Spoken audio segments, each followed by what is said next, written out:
दोस्तों नमस्कार, Kamran news point में आपका हार्दिक स्वागत है। ऊंचाहार में आभूषण खरीदारी का बहाना बनाकर सर्राफा व्यवसायी के पुत्र को धोखे से ले जाकर निर्मम पूर्वक हत्या की गई थी। नगर के व्यापारियों में इससे भय पैदा हो गया है। पूरा ऊंचाहार इस वारदात से सहमा हुआ है। व्यापारी अपनी सुरक्षा को लेकर चिंतित है। नगर के व्यापारियों में अधिकांश अपने पुत्रों को दुकान पर बैठाकर अन्य कामकाज करते हैं। इस घटना ने पूरे नगर को न सिर्फ झकझोर दिया है, बल्कि व्यापारी इसे एक बड़े सबक के रूप में ले रहे हैं। व्यापारियों में अब इस बात का भय है कि कभी कोई भी सामान की खरीदारी के बहाने किसी को भी कहीं बुलाकर उसके साथ कोई घटना घट सकती है। इसी प्रकार का भय हर व्यापारी को सता रहा है। व्यापार मंडल के अध्यक्ष धर्मेंद्र मौर्य ने बताया कि अब वो व्यापारियों को सचेत कर रहे हैं कि किसी भी अनजाने व्यक्ति के बुलाने पर अकेले कतई न जाएं। पहले उसकी पड़ताल कर ले, उसके बाद अपने साथ किसी सहयोगी को लेकर ही जाए। सर्राफा व्यवसायी के पुत्र की हत्या के कारण शनिवार को ऊंचाहार में हुए बवाल को देखते हुए दूसरे दिन पुलिस सुबह से ही सतर्क थी। दोपहर जब पोस्टमार्टम के बाद व्यापारी पुत्र का शव जिला मुख्यालय से रवाना हुआ तो पूरे ऊंचाहार नगर से लेकर व्यापारी के गांव मदारीगंज तक चप्पे चप्पे पर पुलिस बल तैनात कर दी गई थी। अपराह्न 2:03 पर व्यापारी पुत्र का शव उसके पैतृक आवास पर पहुंचा तो बड़ी संख्या में लोग उमड़ पड़े। यहाँ पर कई थानों की फोर्स और भारी पुलिस बल तैनात कर दिया गया था। कांग्रेस नेता अतुल सिंह भी शव पहुंचने से ठीक पहले मृतक के गांव पहुंच गए थे। भाजपा और ओबीसी मोर्चा के प्रांतीय मंत्री अभिलाष कौशल भी पीड़ितों को ढाढ़स देने के लिए वहां मौजूद थे। दूसरी ओर प्रशासन के बड़े अधिकारी पल पल की रिपोर्ट लेते रहे। ऊंचाहार सर्राफा व्यापारी के पुत्र की हत्या में पुलिस ने जो 2 लोगों को गिरफ्तार किया है उनका आपराधिक इतिहास छोटी छोटी चोरियां का ही रहा है। किसी का अपहरण और उसकी हत्या जैसा जघन्यतम अपराध की कल्पना इन मामूली अपराधियों द्वारा किए जाने की बात लोगों को हजम नहीं हो पा रही है। हत्याकांड में पकड़े गए नजमपुर गांव के गुलाब के विरुद्ध करीब 8 साल पहले एक चक्की से सरसों की बोरी चोरी करने का मुकदमा दर्ज हुआ था। कुछ माह पूर्व उसे तमंचे के साथ पुलिस ने गिरफ्तार किया था। इस घटना में उसकी संलिप्तता चौंकाने वाली है। यही हाल नेवादा गांव के धर्मेंद्र का है। उसे गांव में लोग धर्मों के नाम से पुकारते हैं। उसका भी किसी बड़े अपराध से आज तक लेना देना नहीं रहा है। व्यापारी पुत्र की जिस तरह हत्या हुई उससे उसकी बहुत पुरानी रंजिश की ओर इशारा करती है। उसका गला रेता गया है, फिर उसके पेट पर चाकू से अनगिनत वार किए गए हैं, जिससे उसकी आंतें पेट से निकलकर बाहर आ गई। यही नहीं, उसे जिस तरह से धोखे से दुकान से ले जाया गया उससे प्रतीत होता है कि बड़ी शातिर साजिश रची गई थी। किंतु जिस प्रकार एक अपराधी का दोबारा उसकी बाइक लेकर उसकी दुकान में आना और चोरी की कोशिश का प्रयास करना, इससे उसके नौसिखिएपन को प्रदर्शित करता है। सवाल ये भी है कि इतनी बड़ी साजिश और बड़ी घटना को अंजाम देने के बाद चोरी करने दुकान में जाना बेवकूफ़ी भरा कदम ही था, जिसे कोई शातिर अपराधी नहीं करेगा। व्यापारी पुत्र की हत्या के दूसरे दिन भी जमकर बवाल हुआ, जिससे प्रशासन के पसीने छूट गए। मामले के सार्वजनिक खुलासे की मांग को लेकर परिजनों ने शव के अंतिम संस्कार से ही इनकार कर दिया था। अंततः प्रशासन को झुकना पड़ा और अपर पुलिस अधीक्षक संजीव सिन्हा ने पीड़ित के दरवाजे पर ही लिखित और मौखिक बयान जारी किया। उसके बाद परिजन अंतिम संस्कार के लिए राजी हुए। ज्ञात हो कि क्षेत्र के गांव मदारीपुर निवासी राकेश कौशल के पुत्र शोभित की शुक्रवार को उसके मुख्य चौराहे स्थित दुकान से ले जाकर निर्मम पूर्वक चाकू से गोदकर हत्या कर दी गई थी। शनिवार को उसका शव शारदा नहर की झाड़ी से बरामद हुआ था। इसके बाद ऊंचाहार नगर के व्यापारियों ने राजमार्ग जाम करके जमकर बवाल काटा था। रविवार को व्यापारी पुत्र का शव पोस्टमार्टम के लिए उसके पैतृक आवास पहुंचा तो परिजन फिर आक्रोशित हो गए। शव को दरवाजे पर रखकर भीड़ ने अंतिम संस्कार करने से इनकार कर दिया। परिजनों ने मांग की थी कि घटना के आरोपितों को सार्वजनिक किए जाएं और तत्काल औपचारिक रूप में घटना का खुलासा किया जाए। एसडीएम और सीओ के काफ़ी समझाने के बावजूद जब लोग अपनी मांग के प्रति अडिग रहे तो अपर पुलिस अधीक्षक को गांव पहुंचना पड़ा।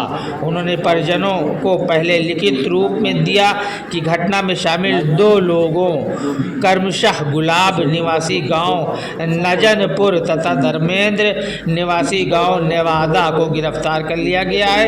घटना की विवेचना प्रचलित है। विवेचना में जो भी तथ्य और अभियुक्त सामने आएंगे उन्हें गिरफ्तार करके सभी के विरुद्ध कड़ी कार्रवाई की जाएगी। उसके बाद एसपी ने मौखिक बयान भी जारी किया। तब लोगों का आक्रोश कुछ ठंडा हुआ और अंतिम संस्कार की प्रक्रिया शुरू हुई। सराफा व्यवसायी पुत्र की हत्या दुकान में चोरी करने की नियत से की गई थी। इसका खुलासा अपर पुलिस अधीक्षक संजीव सिन्हा ने मृत व्यापारी पुत्र के आवास पर सार्वजनिक रूप से किया। ज्ञात हो कि शुक्रवार की दोपहर नगर के मुख्य चौराहे के पास स्थित सराफा व्यवसायी राकेश कौशल के पुत्र शोभित को धोखे से दुकान से ले जाकर हत्या करके उसका शव शारदा सहायक किनारे झाड़ी में फेंका गया था।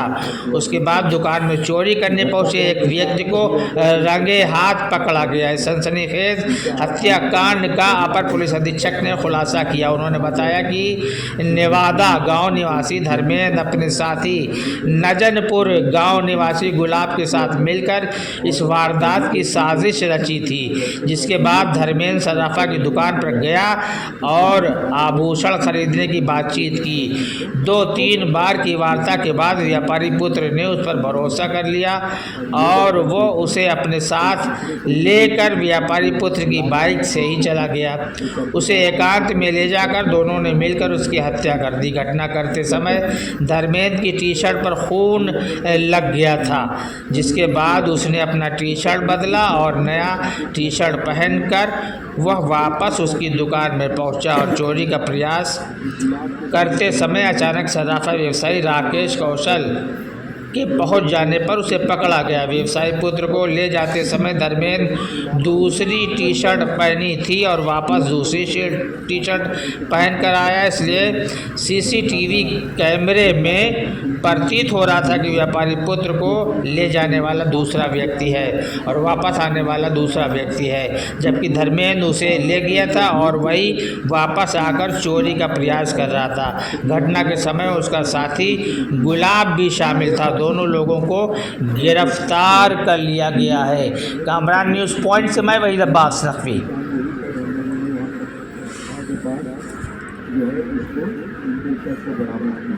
बरामद करने के बाद जो है पुलिस ने की कार्रवाई करने के लिए उनको भेजा गया सबको।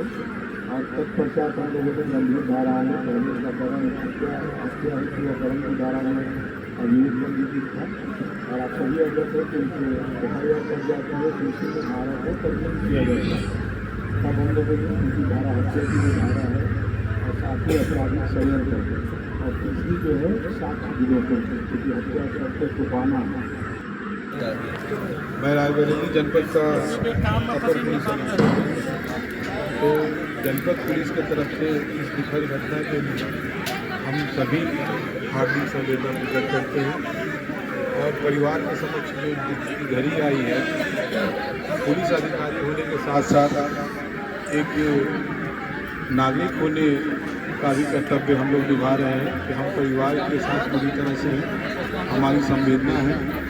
हम विधिक एवं कानूनी कार्रवाई के अतिरिक्त मानवीय संवेदना की जहाँ जहाँ आवश्यकता होगी, इनके व्यक्तिगत रूप से जो भी कार्य होंगे रायबरेली पुलिस की तरफ से जो भी इनको सहयोग अपेक्षित होगा उन सब पहलुओं में हम इनको सहयोग करेंगे। पुलिस कार्रवाई अपनी जगह पर है। यदि ये परिवार व्यक्तिगत रूप से भी हमारे कार्यालय में या पुलिस अधीक्षक महोदय के कार्यालय में आता है तो इनके व्यक्तिगत रूप से अन्य कार्य में भी हमारा सहयोग रहेगा। यहाँ पे रहते हैं, हम सभी परिवार के प्रति गहरी संवेदना प्रकट करते हैं और इनके दुख में हम सभी सहभागी हैं। इस घटना के बारे में यहाँ पे सभी मीडिया बंधु हैं और यहाँ के सम्राट नागरिक भी उपस्थित हैं। उनके समक्ष में जो हमारी तफ्तीश अभी तक की हुई है 24-36 घंटे में, बीच बीच में काफ़ी कुछ समय लोगों की भावनाओं थी, उनको समझाने बुझाने में भी लगा है। तो हमें कार्य करने का बहुत ज़्यादा समय नहीं मिला, लेकिन हम लोगों ने काफ़ी प्रगति कर ली है और आज हम अभियुक्तों को जेल भी भेजेंगे। हमारे पास जो अभियुक्त हैं, ये घटनाक्रम जैसा आप सभी अवगत हैं कि 18/10/24 को ऊंचाहार थाना अंतर्गत एक तहरीर मिली थी, जिसमें बागी मुकदमा द्वारा कहा गया था एक व्यक्ति उनके ज्वेलरी शॉप का है, उसका नाम धर्मेंद्र है, उन्होंने इसको पुलिस को सपोर्ट भी किया था और तहरीर एक दी गई थी कि इनके लड़के को वीडियो क्लिपिंग भी उपलब्ध कराई गई इनके द्वारा।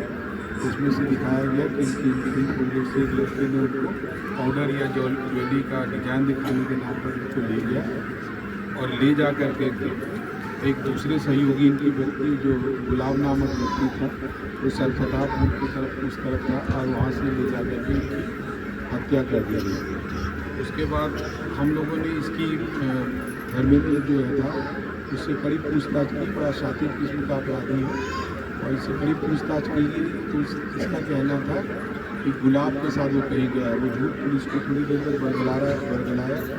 फिर हम लोगों ने सख्ती से पूछताछ की, तब इसी बीच में हम लोगों ने गुलाब को भी पकड़ लिया। रात में गुलाब को भी पकड़ लिया, काफ़ी कड़ाई से पूछताछ की, इधर उधर बरगलाता रहा। फिर जाकर के उनकी निशानदेही पर, जो कि एक साक्ष्य के बारे में अगर किसी ने वकालत यहाँ पे पढ़ा होगा तो उनको पता होगा कि यदि अभियुक्त ही यदि किसी चीज़ की शिनाख्त करवाता है तो यह माना जाता है कि ये घटना इसी ने की है। तो हमारे पास सबसे प्रथम जो साक्ष्य है वीडियो रिकॉर्डेड है कि अभियुक्त दोनों अभियुक्त के निशानदेही पर हम लोगों ने वहाँ सरपता के पास जो है उसको इनके शव को बरामद किया। बरामद करने के बाद जो है पुलिस ने PM की कार्रवाई करने के लिए उनको भेजा गया शव को। तत्पश्चात हम लोगों ने गंभीर धाराओं में पहले एक अपहरण हत्या हेतु अपहरण की धारा में अभियोग पंजीकृत था और आप सभी अवगत है कि एक FIR कर जाती है तो इसी में धारा को तरमीम किया जाता है। तब हम लोगों ने इनकी धारा हत्या की जो धारा है और साथ ही आपराधिक षड्यंत्र और तीसरी जो है साक्ष्य विलोपन, क्योंकि हत्या शव को छुपाना और इनके यहाँ जैसा कि उन्होंने बताया कि आकर के CCTV केबल को किया था।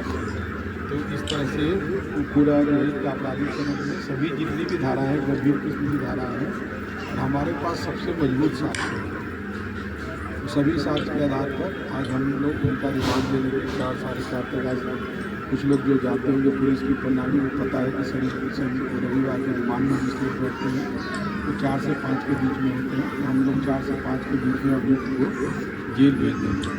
हमारी जो अब तक की तफ्तीश है उस तफ्तीश में कुछ चीज़ें जो हमारे तथ्य प्रकाश में आई है, इस जो हम घटना का खुलासा कर रहे हैं इसमें परिवार के सदस्यों को कुछ भी बात कहनी होगी तो हमसे अलग से कह सकते हैं, बात कह सकते हैं।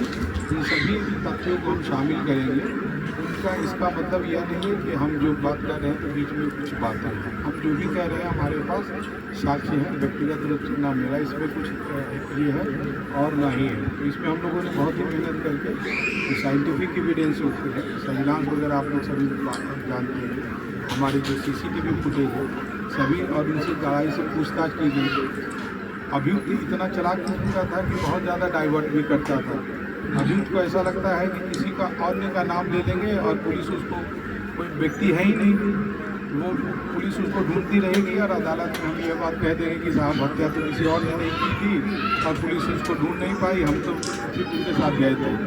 तो वो बहुत ही चालाक और शातिर किस्म का अपराधी है और उनकी मंशा जब हम लोग लेट नाइट तक काफ़ी में खुद था, दिन में फ्री होने के बाद में खुद कुछ रहा था, और उनके पुत्र से मेरी बातचीत भी हुई थी। जब अपराधी बहुत टफ होता है उनसे चीज़ें निकलवाने में बहुत मेहनत करनी पड़ती है। जैसा कि इन्होंने कहा कि पहले उसका जवाब मैं दे रहा हूँ विनम्रतापूर्वक।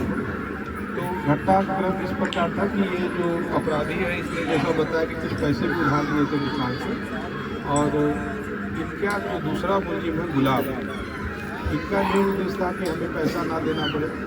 और जो गुलाब था, गुलाब की वारंट थी, वो भी चोरी वगैरह के पहले से मिल जा चुका था। तो गुलाब को वारंट वगैरह भी थी, उसको भी पैसे की योजना थी। दोनों एक ही बिरादरी, एक ही समाज के लोग हैं। इनकी मंशा ये थी कि एक आपराधिक षड्यंत्र इन लोगों ने किया कि तुम यहाँ से ले आना, मैं तुम्हें 10 लाख, गुलाब को कहा कि मैं तुम्हें 10 लाख रुपया ले दूँगा और तुम वहीं जो है इंतज़ार करना। इस तरह से ये ग्राहक बन के आया काली टी शर्ट, जैसा कि आप लोगों ने किसी टीवी फुटेज में देखा था। वो काली टी शर्ट पहने हुए धर्मेंद्र नामक व्यक्ति की दुकान पे आया, बैठा और मृतक को बताया कि एक जगह ऑर्डर लेना है, जो भी शॉप दिखानी है। और उस वो नहर के रास्ते आगे जो गुसाई खुड़वा या कोई गाँव है उनको अवगत है। मृतक बहुत ही नवयुवक थे और अच्छे व्यापारी में आगे बढ़ना चाहते थे, परिवार को आगे बढ़ाना चाहते थे। तो वो इनके झांसे में आ गए, इनको जाके सकते, उनको लगा कहीं ऑर्डर सकून में है। चूँकि वो पहले की दुकान में आ चुका था और इनके पूरे जो बातचीत की स्थिति जो हमारे पास साक्षी भी है, उनसे बात करके वो बताया कि मैं आपका ग्राहक हूँ, मैं आपको ऑर्डर दिलाने वाला हूँ।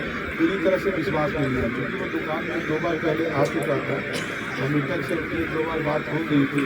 तो शायद हो सकता है इसलिए उन्होंने इसके विश्वास के सहारे, आदमी विश्वास किसी भी करता है तो चला जाता है, उसने बिल्कुल विश्वास के सहारे उनको ले लिया और लेकर वहाँ पहले से घात लगाया बैठा था। तो उसने वो आते ही उसको जो चाकू से डाल दिया ताकि उसकी स्थिति कमजोर हो जाए। उसके बाद मटन को काट करके वहाँ पर ठिकाने लगा के तुरंत जो अपने एक थैली में अपने टी शर्ट को वहाँ से लेते हुए और पास की दुकान से, वहाँ से हम लोग इस दुकान को भी देख रहे हैं, नई टी शर्ट सफ़ेद कलर का खरीदा। टी शर्ट पे सब कुछ देखने से, लोगों वगैरह सब कुछ देखने से लगता है बिल्कुल नई टी शर्ट है। इसने नई टी शर्ट को पहना, दोबारा आकर के बुलेट पे लगा दिया। और चूँकि उसके पास चाबी भी थी, तो इनकी मंशा यही थी कि हम जो ज्वेलरी या लॉकर में रुपये रखते होंगे वो सब लेकर के चले जाएंगे।